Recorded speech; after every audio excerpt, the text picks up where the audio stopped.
정작 이번 지방선거를 앞둔 국민의힘 또 다른 뇌관이 하나 있죠. 오세훈 서울시장 문제입니다. 이정현 공관위원장은 서울시장 후보를 또 한 차례 접수를 받겠다고 한 번 더 창구를 열었습니다. 그러면서 오세훈 시장의 참여를 공개적으로 요구를 하고 나섰습니다. 서울 시장 후보 제재 공모를 하게 됩니다. 현직 시장님이신 오세훈 시장님께서 경쟁력 있고 승리 가능성이 높은 후보이기 때문인데 바로 그 후보가 등록을 하고 있지 않은 상황에서 이번에 공천 경쟁을 해 주시기를 간절히 바라는 마음으로 참여를 기다리겠습니다. 자, 오세훈 시장, 그러면 공천 신청을 과연 할까요? 공천 신청에 대한 전제 조건으로 혁신선대위를 조기에 출범시키라고 주장을 하고 있습니다. 요구를 하고 있습니다. 하지만 국민의힘 지도부는요, 이 내용은 또 들어줄 생각이 없어 보입니다.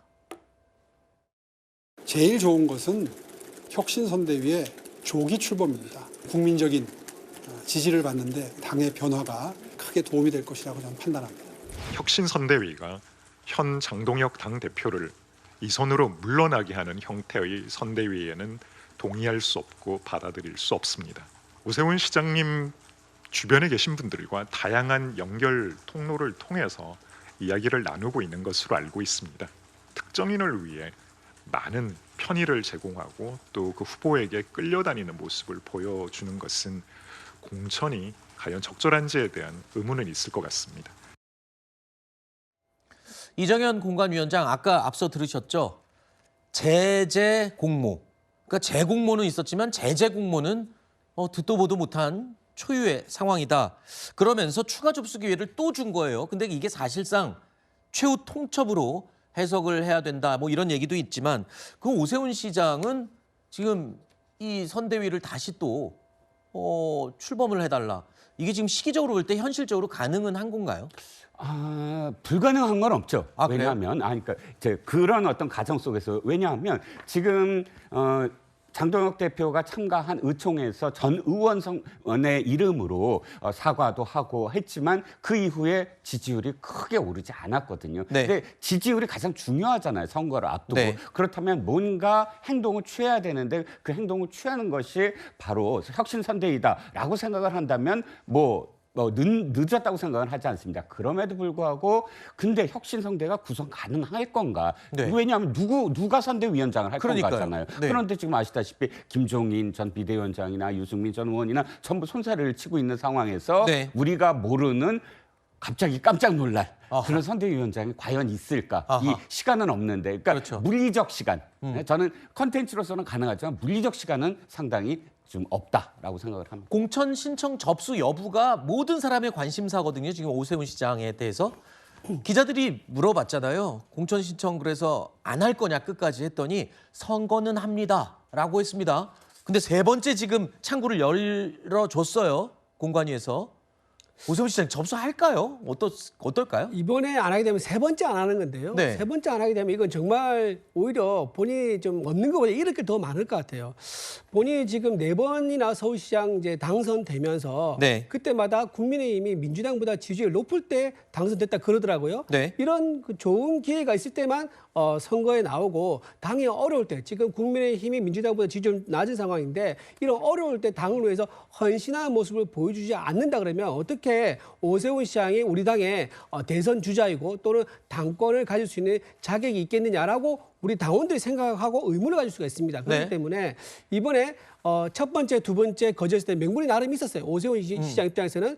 근데 다 당에서 받았지 않습니까? 네. 결의문도 나왔고 모든 징계도 중단했습니다. 모든 요구사항 다 받아줬는데 세 번째 또다시 안 나오겠다는 것은 본인이 서울시장보다는 오히려 당권의 뜻이 있다는 것처럼 보일 수 있기 때문에 네. 세 번째 안 나온 것은 굉장히 본인도 어려울 것이다. 손해다라고 생각할 것 같습니다. 세 번째 공천 신청도 안 하면 오세훈 시장 입장에서도 잃을 게 더 많을 것이다. 이렇게 해석을 해주셨는데 글쎄요. 동의하십니까? 오히려 버틸수록 더 입지나 의미가 더 커질까요? 어떻습니까? 오세훈 시장 입장에서는 한 차례 성공한 사례가 있죠. 최근에 사실 뭐 절윤 쇼라고 불리긴 하지만 결과적으로 결의문을 이끌어낸 것은 오세훈 시장이 지난번 공천 신청 접수를 하지 않았기 때문에 이뤄졌다고 보는 것이 타당하지 않겠습니까? 네. 그렇기 때문에 아마 혁신선대위라든가 인적 쇄신을 요구하는 그 목적을 달성할 수 있다라고 아마 생각을 하고 있는 것으로 보여져요. 그렇기 네. 때문에 아마 공천 신청 접수 시기를 최대한 늦추고자 할 가능성은 높아 보이긴 합니다. 네. 지금 현재 당 입장에서도 마땅한 공천 후보가 보여지고 있는 상황은 아니죠. 여러 현역 의원들이 거론이 됐지만 모두 다 지금 불출마 의사를 밝히고 있는 상황이기 때문에 대안조차 마땅하지 않습니다. 그렇다고 한다면 적어도 오세훈 시장이 공천 신청을 할 수 있는 그런 결정을 일부는 할 수밖에 없을 것으로 보여져요. 네. 뭐 혁신선대위를 구성을 하겠다는 그런 뜻을 비춘다라든가 아니면 일부 당직자를 뭐 제외하는 뭐 이렇게 조치를 취하는 인적 조치를 취하는 형식으로 그런 오세훈 시장 입장에서는 일종의 출구 전략을 발휘할 수 있는 그런 여지를 열어둘 가능성이 있어 보입니다. 결과적으로는 저는 근데 오세훈 시장 입장에서도 출마를 위해서라면 당직 이번 공천 신청을 할 수밖에 없어 보이고요. 그렇죠. 당적을 포기할 수는 없을 겁니다. 앞서도 지금 추후에 있는 여러 가지 당 대표와 당 관련된 여러 가지 당권 관련된 얘기도 하셨지만 저는 당권도 하나의 목표가 충분히 될 수 있을 것으로 보여지기 때문에 네. 당적을 포기할 가능성은 없어 보이고 그렇다고 결과적으로는 신청을 할 수밖에 없지 않을까 아하. 싶습니다. 알겠습니다.